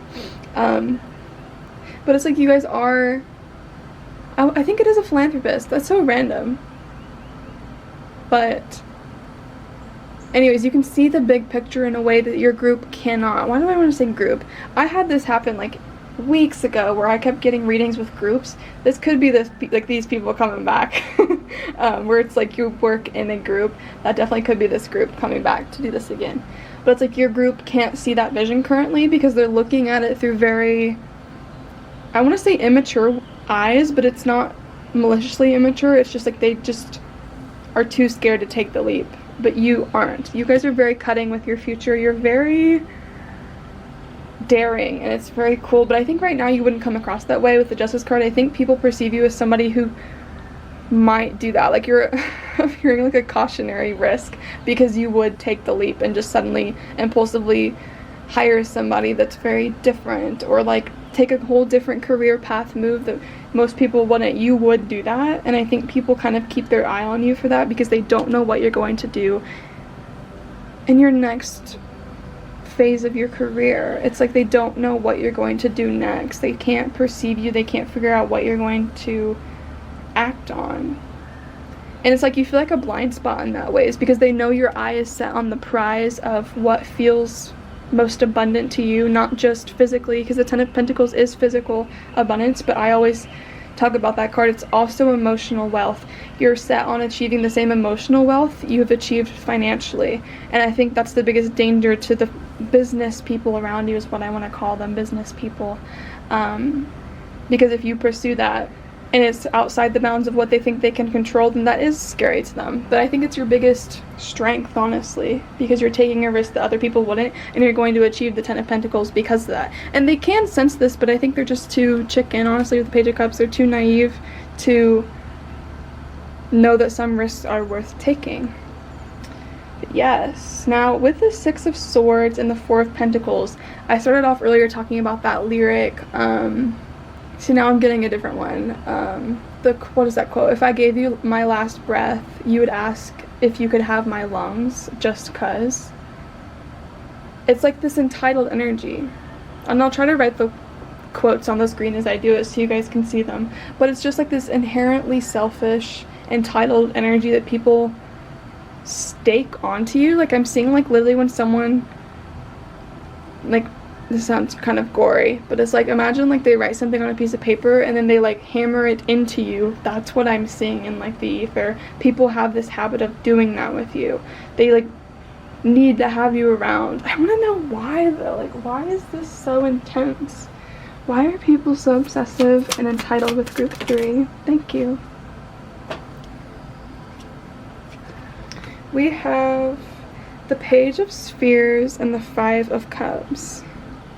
Yeah, when people are going through hard times, you're like their beacon in the dark, is what we'll call you. People think that you're going to cure every single shadow that lives within them.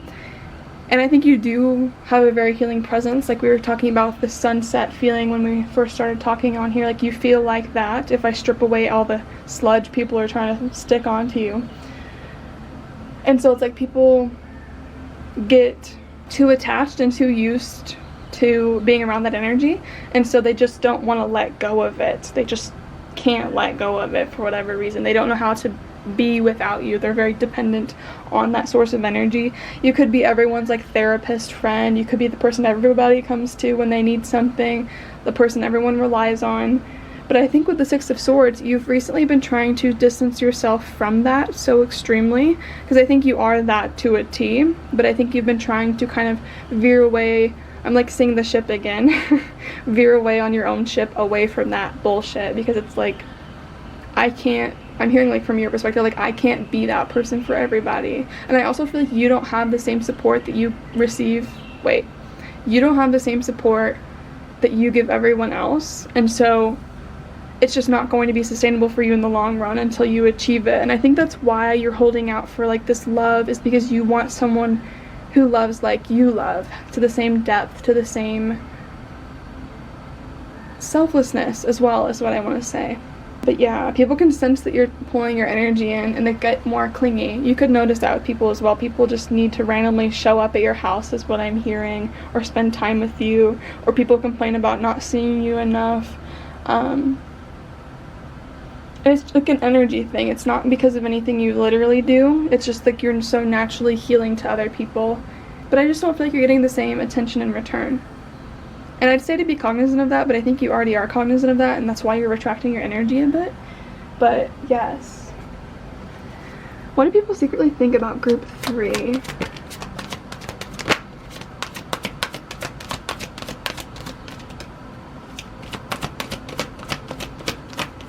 I always get these blank cards with you guys. Yeah. I think people's favorite thing about you is they can't put you in a box. What people secretly think about you is every time they think they've figured you out, they haven't, because you do something different from what they suspect. Or even just assume. People can't put labels on you, and they love that about you.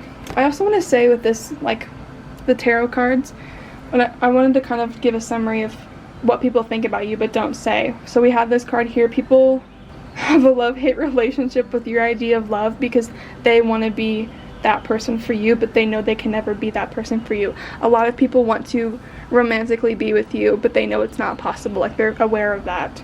With the Knight of Pentacles here, people are aware that you are an innovator. You guys are somebody who's going to push the bounds of your career, and they feel like you're a wild card in that sense. You're a blind spot to them if they're not too careful. You're very blunt. You're not going to let them take the safe route forever, is what I want to say, and that you're determined to achieve the, I'm hearing, the life you know you deserve. Because it feels like there's just something missing right now, and you're determined to manifest it, and they know you're going to, even if it means pushing the bounds of what you usually do. And like what they usually do with you. It's like a group vibe for some of you with their career.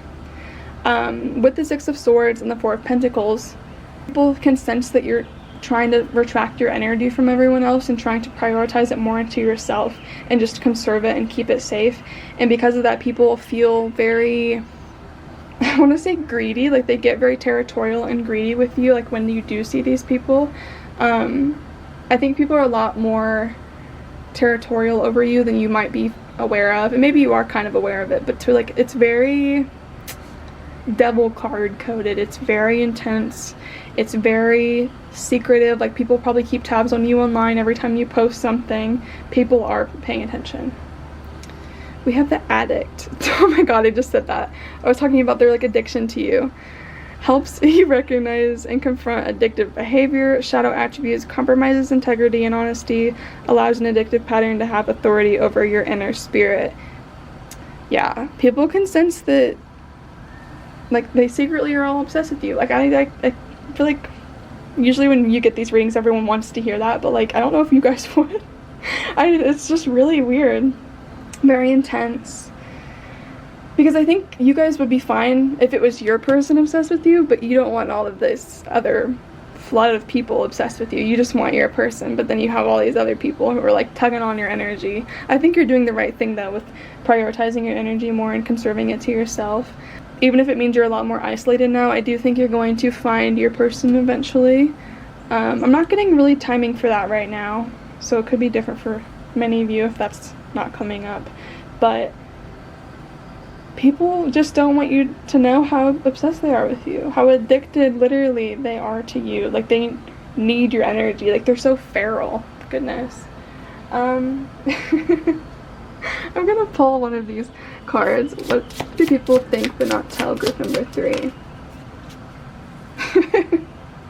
We have, no way, this is the one.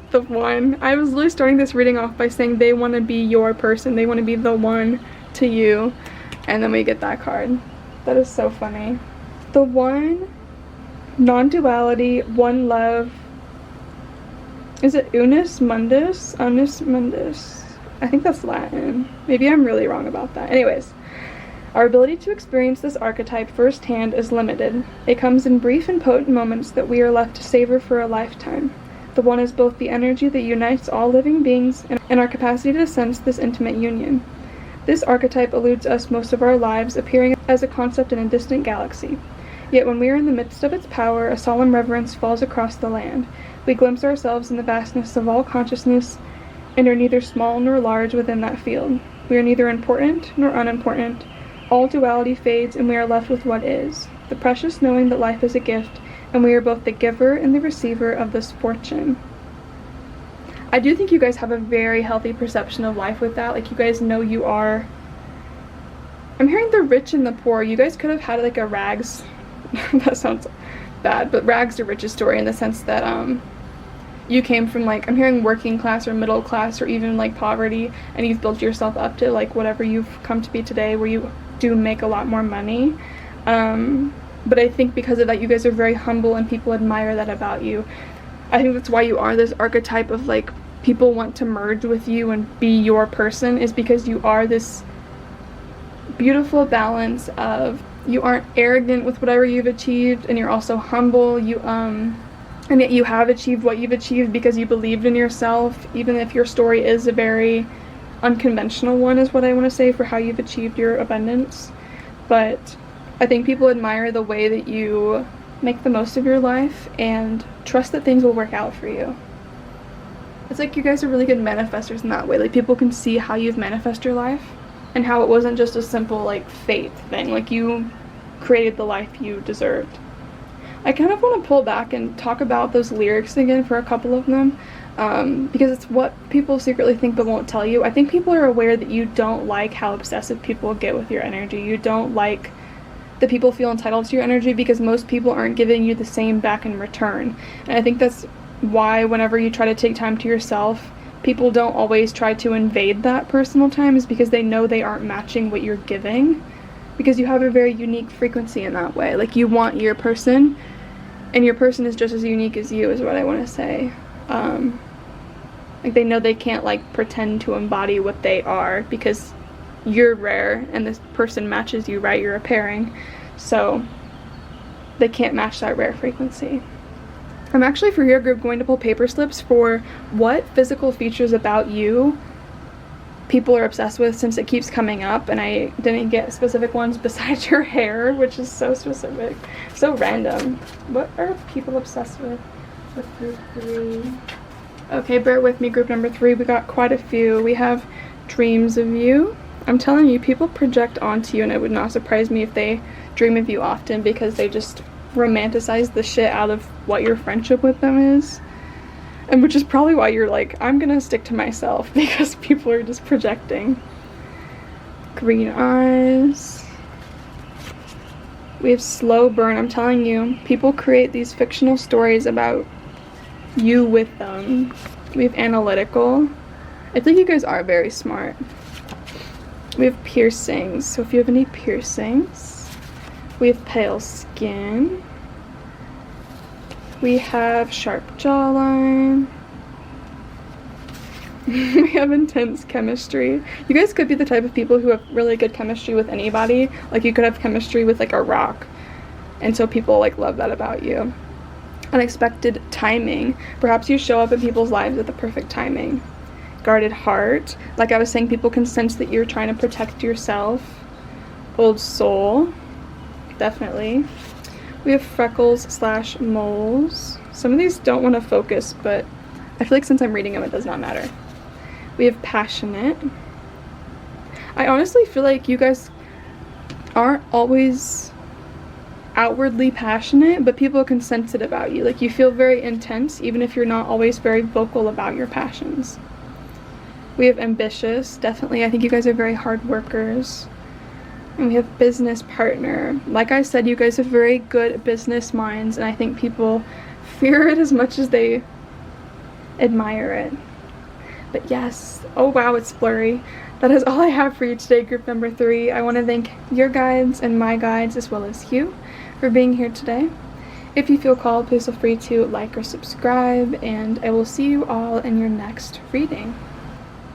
Hi, group number 4. You guys had this gold spoon with the labradorite on it.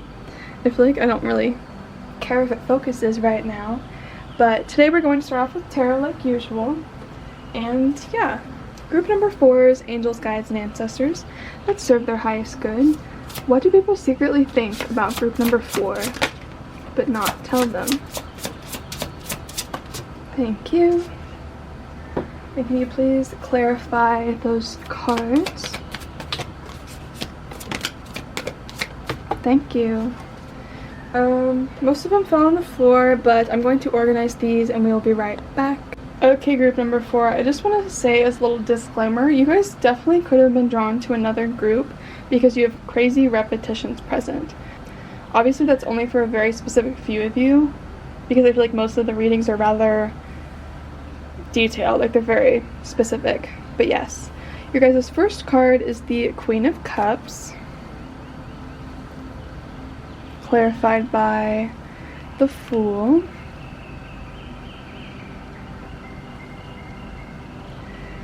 Then your second card is the Seven of Wands.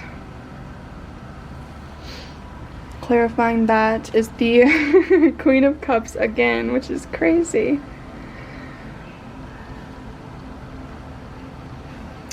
Last but not least, we have the Queen of Pentacles. Clarifying that, we have the Emperor. Yeah, Emperor. I was like, wait.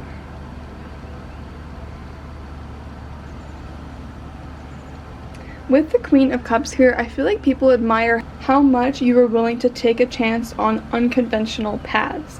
I think people are the type of people around you where they watch what you're doing and they try to like analyze it and predict what you're going to do, but you A, never take the path they think you're going to take, and B, you always are so much more successful than they ever would have given you credit for. And I think people secretly admire this about you so much. I feel like you guys are such what's that phrase? Is it a manic pixie dream girl vibe? Like, you guys are really quirky, you're very unique, you have a lot of, I want to call it star quality. Like, you're just somebody could write a book about, because you just have so much about you that most people just, I don't know, they don't have it. Like, you have this it factor that people don't really have, and I think people admire you for it. Like, people just want to hear about your journey with life and what you're experiencing, what you're doing. I think you're the type of person where someone could be like, you could be completely lost and they'd be like, I think you're going to be successful, and you're like, why? And they're like, I don't know, you just feel like you'd be successful. Because with the Queen of Pentacles here and the Emperor card here, people see you as someone who can make shit happen. They see you as somebody who embodies both the Queen of Pentacles, who can wait patiently and wait for their wealth to manifest, but also the Emperor, somebody who demands success, someone who embodies it so thoroughly that their reality has no choice but to conform to the life they desire. They view you as somebody who leads, somebody who can be this leader, but who can also be somebody who takes a step back and lets others lead, and you can grow with them, if that makes sense. You can help them grow on their journey and be an example rather than like an obvious upfront, involved in the action leader. With the Seven of Wands and the Queen of Cups here, it feels like you guys resonate literally at a higher frequency. Like, people feel like you are on another planet compared to them. Like, I feel like when you tell stories about your life and what you're experiencing, what you're doing, they're like, I went to that coffee shop and I got this, this, and this, and they gave me this for free. And they're like, what? Like, how did that happen to you? And they'll go to the same place and have like a completely different experience than you had, but it's like you live on this otherworldly vibe. And I think it's because you make there be magic in everything. You add that sprinkle of stardust into everything you do, and so you're looking through the perception of somebody who's looking for the good, looking for the magic, looking for a fun experience, whereas other people don't have that same dose of unique perspective. They aren't looking at things like that, they just don't get it. But I feel like people secretly admire that about you, is because you have this untouchable quality to you with the Seven of Wands. Like, people can't tear you down because they don't even really understand you enough to do so. Like, they can't put you down when they don't even know how to get to your level, you know what I mean? And I feel like people have that feeling with you. Like, they feel like they can't pierce the veil that you've put around yourself, because you guys feel very independent. You feel very marching to the beat of your own drum vibes. You feel like you're on your own quest to your own journey and nobody can really interfere. You're on your own experience, if you will. And I feel like people want to be able to join you with it, but it's like you, like I said a second ago, you have this untouchable quality about you. I think this is why a lot of people, and I feel like no one tells you this, you are rather intimidating, because you don't feel very femme fatale in the typical sense. Like I said, you're very chaotic fun. You're very, I'm trying to think of an archetype, but I don't even know what to call it. It does make me think of like Manic Pixie Dream Girl, just because it's so crazy and lively and technicolor, you know? But you come across soft and warm and caring, even if you can command an audience. That's interesting, an audience. You guys could have an audience. But despite your soft qualities, people are drawn to you like a moth to a flame. Despite your soft qualities, you still are this big badass leader when you need to be, and I think that duality really strikes people. And I think some people haven't even witnessed this side of you yet. Like, this is something you're still building. This is something that's in the works behind the scenes, because you might be building something right now, is what I'm hearing. Like, you have a hobby that'll turn into your main income, or you have an idea that'll turn into your main income. If you have an idea when you clicked on this video, if there's something in your life that you've been putting off building, that is the key to your success and happiness, is what your guides are saying. I also feel like this chair just makes me think of it more. It makes me think of siren energy. You guys give off this beautiful siren energy, but it's like mixed with an angel, not like a vampire. It's like you have a very ethereal, light on your feet energy, like shiny trinkets and seashells, less harsh, thick, velvet darkness energy. It's very light, it's very tempting, if you will. It makes me think, I know my channel is Ambrosia's Mysterian, but it makes me think of the name Ambrosia. It means food of the gods, because ambrosia is typically the food that grants the Greek gods immortality. And you feel like that. You feel like that nectar to people that grants them a bit of whimsical experiences into their experience. Like I said, you experience a lot of, I want to say, fun flavors of life because you let yourself. And I keep thinking of this card because if you look, they have different color crystals on the ends of each of them, and I feel like that's you. Like, you switch out your little crystal, your wand, if you will, whenever you want to manifest different things. And maybe that's why I keep getting different archetypes when I tap into you guys. You guys could listen to different archetypes of like subliminals as well. It makes me called to talk about my subliminal channel, which is random. But you guys could embody, like, you like to embody ethereal, mystic type figures. I feel like this group would benefit a lot from listening to like glamorous subliminals. I feel like there's a lot of those out there where it's like you are like a mystique in a way. That's what you guys feel like. You feel like naturally, energetically, you do possess that. And I feel like if this group were to listen to subliminals that embody that same energy, it would really just like dial it up a ton and help you project this energy more in your workforce as well, and attract people who are just as rare and, I want to say, mysterious. I feel like I'm gonna link, I was trying to sit and see what archetype I feel from this group, and I feel like it matches more of my mystic subliminal I have. It's the embodiment of like the mystic, literally.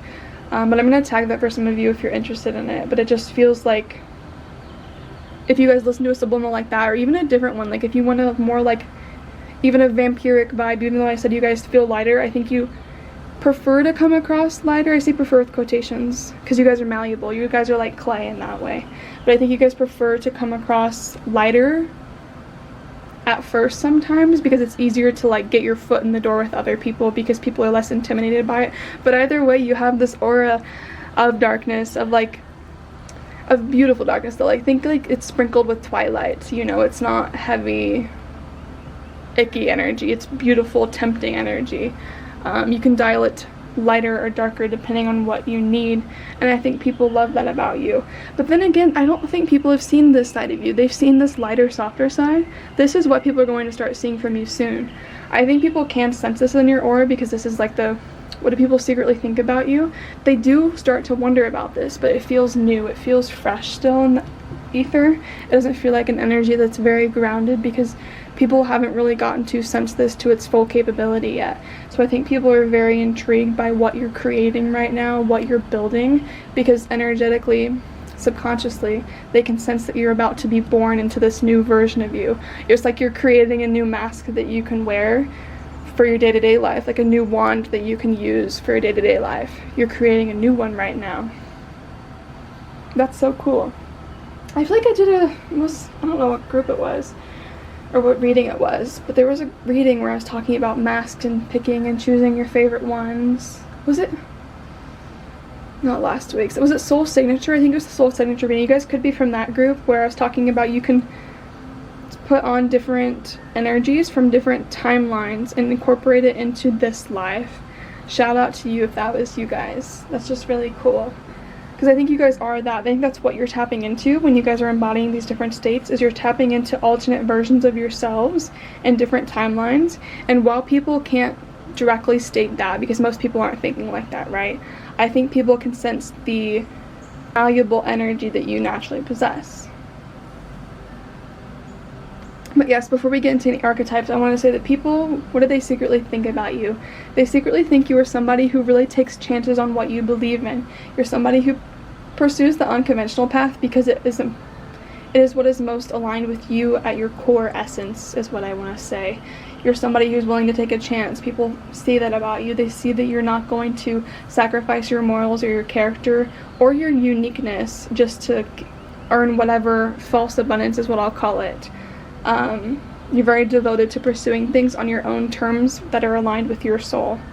People also secretly think about how much power you naturally possess and how they're a bit intimidated by it, even if your intention is never to make them feel that way. And with the Queen of Cups, it's quite the opposite.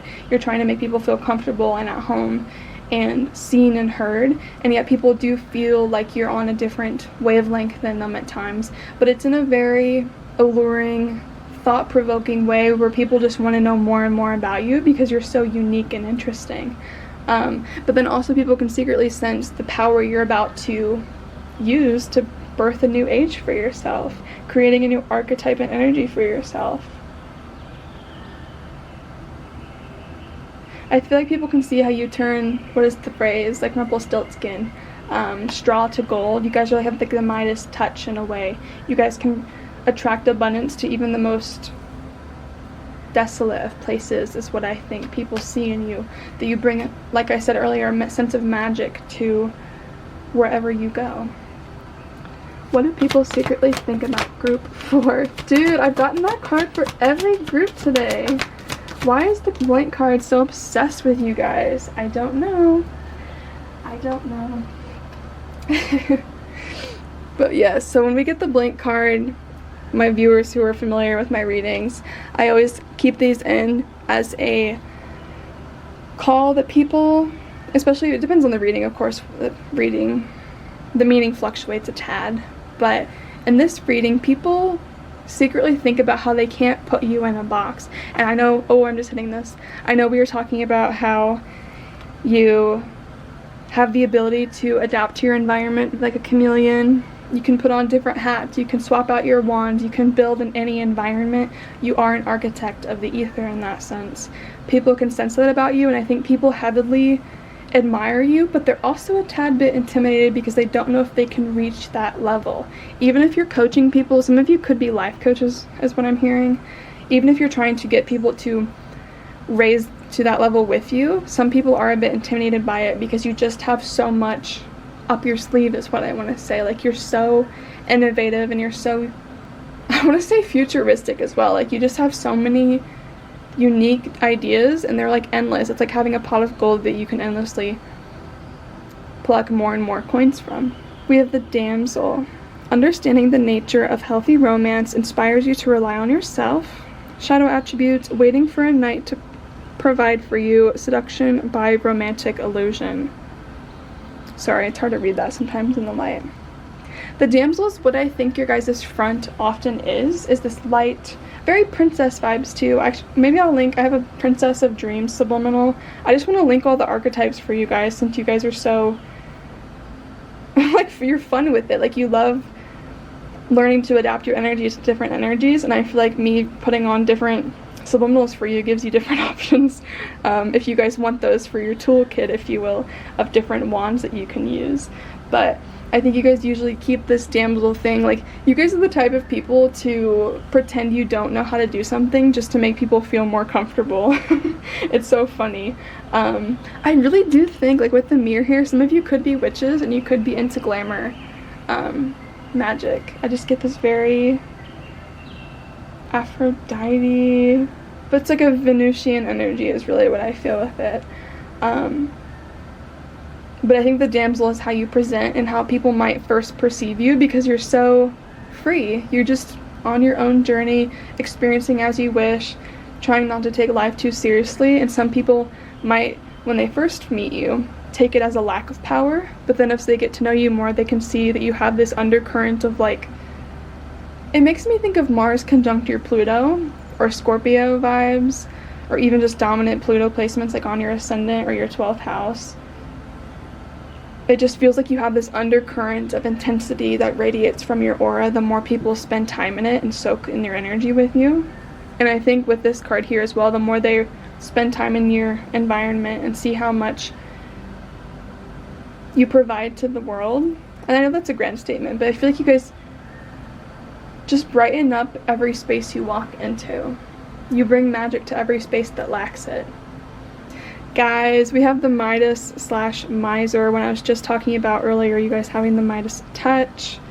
Entrepreneurial or creative ability to turn anything to gold. We were talking about a pot of gold as well. Delight in sharing life's riches. Shadow attributes: hoarding money and emotions. obsessive fear of losing wealth. I do not feel that for you guys. I feel the abundance. I feel the Midas. I don't even have anything to say about that card. That's just perfect. What does group 4 need to know that other people think about them that they don't say? You guys actually got 2. Guys, are you ready for this? So we have the literal self in its technicolor and rainbow, like I literally told you earlier. Okay, so that's already crazy. And then we were talking about a pot of gold. We were talking about the Midas / miser. We get the medallion. We get a literal gold coin. Fucking crazy. Okay, let me pull out the guidebook. Alright, the self. The soul, the witness, the watcher. The self is the prism that allows the spectrum of our personalities to radiate. It does not judge, prohibit, suppress, or oppress any of its parts, as it lovingly knows that all aspects have a time and a place, and leads us to experience the full breadth of life's offerings. The self is the central abiding container, the awareness of the infinite universe of possibilities. When this card appears, it's a call to step back into witness consciousness, to observe yourself navigating the world. Ask yourself, am I the stew or the chef? In most situations, our ego draws us into the cauldron where we swirl, spin, and smolder in chaos. Yet the self is a graceful culinary dancer, watching, waiting, observing, as the spectrum of ingredients become the flavor of our life. Look in the mirror for 30 seconds or more. Attempt to see the you behind the you. I love that, because I think that's what people are doing when they're trying to perceive you, is they're trying to figure out, okay, they can be this archetype, they can be this, this, and this, but who are they actually? What is the core of their being, as the little sun shows in the center of their heart?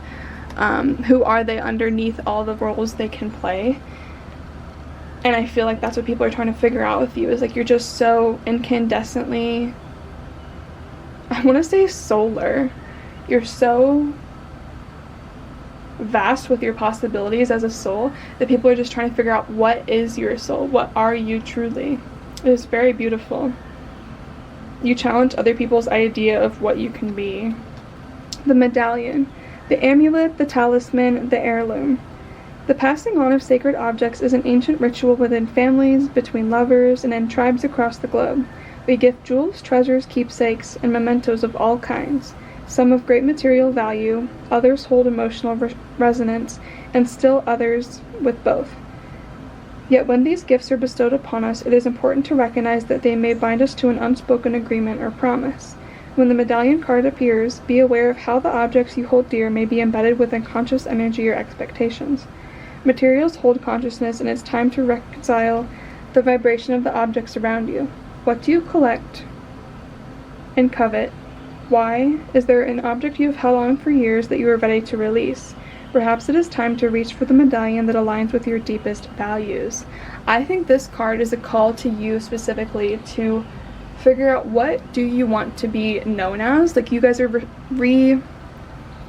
alchemizing who you are and who you present as. You're in the process of becoming a new version of you, like we talked about with this sector, right? You're the Midas underneath whatever people perceive over here.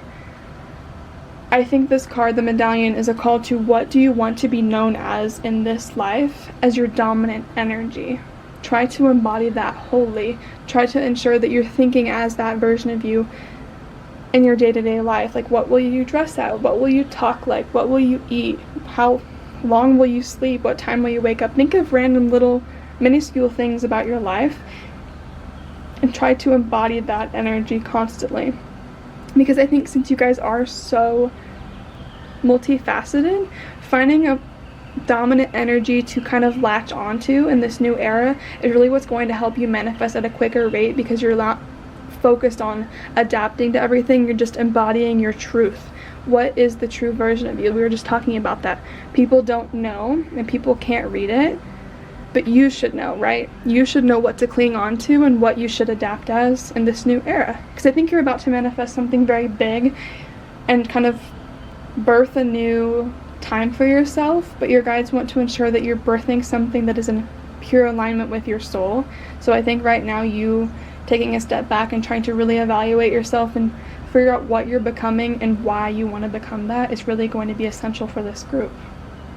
But yes, I know it's a little different way to end this group, since it's not necessarily the topic of the reading today, but I feel it resonates for this group. I feel it's important for you guys to sit with that. So yes, thank you, group number 4. I want to thank your guides and my guides, as well as you, for being here today. If you feel called, please feel free to like or subscribe, and I will see you in your next reading.